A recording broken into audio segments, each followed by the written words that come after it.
แล้วเราไม่ ยินเราใส่ได้ไหมยินเราใส่ได้ไหม ออกเป้าไม่บอลน่ะ บอตุ้ยยินเราให้พวกคนได้ไหม จอก เดี๋ยวไปเอาลองก่อน เดี๋ยวบอเวนะไหวจะมายินจะลง จอกน้อยจอกน้อย เห็นยังเก่าที่ดีได้โตนะครับ มันต้องไปตามขาตามตอนไหม แล้วเข้าใกล้ๆสิถ้าอยากจะมูเห็นคนมากเนาะ เดี๋ยวคนงามเลยมาฆ่ามาใกล้เราก่อนเนี่ยคนงามเลย นั่งตั้งกันเลยนั่งตั้งกันเลยผมพิจารณา เป็นคู่บาทแล้วอันนี้นี่ ผู้บา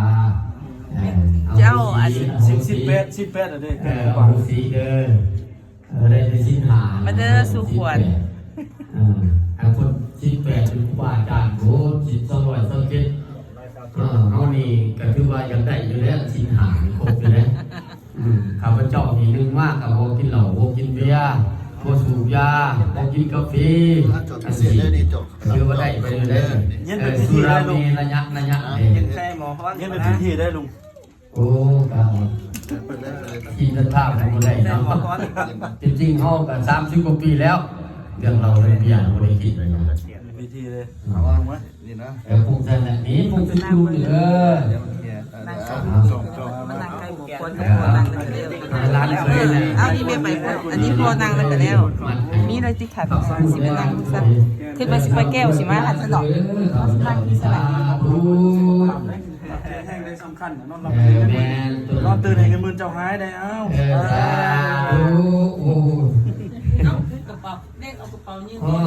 นี่ยก เราก่อนเนาะ ต้องยกกันแน่แต่คนมวน เคยไอ้ก่อนเนาะวันนี้เคยไอ้บุญที่2วันนี้นะ เอามันแม่บอเวมัน นี่ เลย นี่เราเคยไอ้บุญที่2วันนี้เคยล่าเด้ที่โดยเด้ พอมัดผู้เดียวก็ได้ เดี๋ยวได้มัด สิบโลพันกูได้ โมแมนมันก็บุถือมัน บ่ มัด อาจุก็ควรมัน จับปะคอนจับปะคอน น้ำต่อมาตัวก็ควร เดี๋ยวครับ เอาต่อยอดนำเด้อก่อนเด้อ เฝ้าจ้ามา สาธุสาธุสาธุพุทธบูชามหาเตสะวันโตธรรมบูชามหาปัญโยสังฆบูชามหาภูขบหูรัตนะตยังศิลสารวามิมื้อนี้เป็นมื้อสันวันสอบผู้ประกอบยามดีทั้งถูกหมอพรแต่คือว่าจะได้อยู่พิธีกับว่าที่ทุกวันในภาคเหล่านี้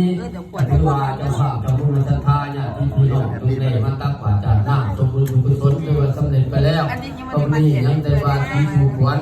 ฉะนั้นจึงได้ครอบในเราเจ้าเฮือนเจ้าซานเจ้าบ้านเจ้าซองเจ้าแม่ธรณีเจ้าดินเจ้าดอนแห่งนี้คือปกปักรักษาเฮือนชันแห่งนี้จึงได้ครอบในเราเพื่อเป็นสิริมงคลมหามงคลในแก่เจ้าของเฮือนเป็นสิริมงคลมหามงคลในแก่พ่อแก่แม่เป็นสิริมงคลมหามงคลในแก่เฮือนซานบ้านอยู่ใน